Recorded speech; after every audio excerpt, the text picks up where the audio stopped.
என்னப்பா வீடு திருப்தி தானே? பெரிய வீடு. இந்த ஏரியாவில் நீங்கள் எதிர்பார்க்குற மாதிரி இந்த ரேஞ்சுக்கு வேறு எங்கேயும் கிடையாது. உங்கள் ஃபேமிலியில் இருக்கிற யார் வந்தாலும் இங்கே தாராளமாக தங்கலாம்.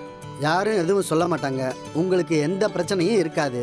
கார் பார்க்கிங் இருக்குது, வாட்டர் சர்வீஸும் இருக்குது, 24 ஹவர்ஸ் பவர் பேக்கப்பும் இருக்குது.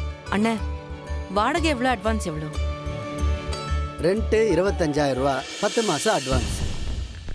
எதுக்கு 10 மாதம் அட்வான்ஸ்? அதெல்லாம் மாறிடுச்சு. இப்போ இதெல்லாம் கம்மி தான்ப்பா.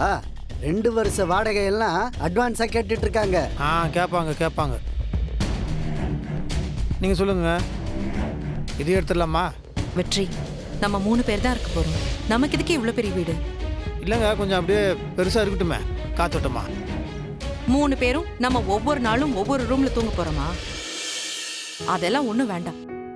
தேவைக்கு தான் வீடு. வெற்றி அண்ணே, சிங்கிள் பெட்ரூம் இருக்கா அண்ணா? காமிக்கிறீங்களா? அம்மா, இப்பெல்லாம் சிங்கிள் பெட்ரூம் வச்சு வீடே கட்டுறது இல்லம்மா. அப்படி நீங்க சிங்கிள் பெட்ரூம் தான் பாக்குறீங்கன்னா இந்த ஏரியால கிடைக்காது. பரவாயில்லையா? ஓகே, அது ஒன்றும் பிரச்சனை இல்லை. நீங்க சிங்கிள் பெட்ரூமே காமிங்க. ஆனா வாடகை மட்டும் 10,000க்குள்ள இருக்கட்டும் ப்ளீஸ். சரிம்மா. போங்க.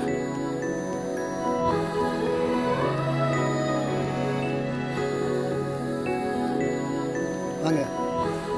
இந்த அபார்ட்மெண்ட்ல ஒரே ஒரு சிங்கிள் பெட்ரூம் இருக்கு, பாக்குறீங்களா? இல்லண்ணே, இது வேண்டாண்ணே. ஏங்க வேணான்றீங்க? வெளியே துணி காய போட்டுருக்குதுக்கா?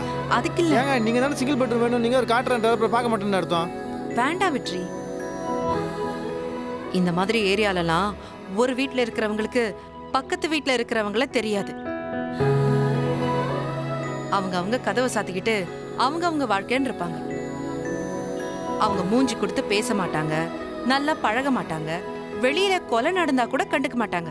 அப்படிலாம் ஒன்றும் கிடையாதுங்க. அதெல்லாம் ஓவர் தௌலத்து, ஓவர் பணக்காரங்க இருக்கவங்க தான் அந்த மாதிரிலாம் பண்ணுவாங்க. இவங்கன்னா நீங்களாவே கற்பனை பண்ணாதீங்க. ஆஹா இல்ல, நான் சொல்றத கேளுங்க. தனி வீடா இருக்கும்போது அக்கம் பக்கத்துல எவ்வளவு ஃப்ரெண்ட்லியா இருக்கும். அந்த மாதிரி ஒரு ஃப்ரெண்ட்ஷிப்பை இப்படியான ஒரு இடத்துல நம்ம எதிர்பார்க்க முடியுமா? இத பாருங்க, நானும் சரி நீங்களும் சரி ஆரம்பத்துல இருந்தே கூட்டு குடும்பமா வாழ்ந்தவங்க. இந்த மாதிரி இடம்லாம் நமக்கு ஒத்து வராது வெற்றி. நம்ம வாழ போற இடத்துல நமக்கு சொந்தம்னு யாரும் இல்லாம கூட இருக்கலாம். ஆனா சுத்தி இருக்கவங்களையெல்லாம் நாம சொந்தமாக்கிக்கணும். அவங்க நம்மள சொந்த மாதிரி பார்க்கணும். நாம குடும்பம் நடத்த போற இடம் அப்படிப்பட்ட ஒரு இடமா இருக்கிறது தான் நல்லதுன்னு எனக்கு தோணுது. அவங்க என்ன கேக்குறான்னு உங்களுக்கு புரியுதா? நல்லா தெரியுதுப்பா. இல்ல, எனக்கு புரிய மாட்டேங்குது, தான் கேட்டேன். வெற்றி, சரி சொல்லுங்க. அவர் அப்படிதான். அவங்க சொல்றது நல்லா புரியுதுப்பா. லைன் வீட்ல ஒரு வீடு பார்க்கணும். வாங்க. சாமாங்க, நீங்க காட்டுங்க, அவர் புரிஞ்சிச்சு. வாங்க.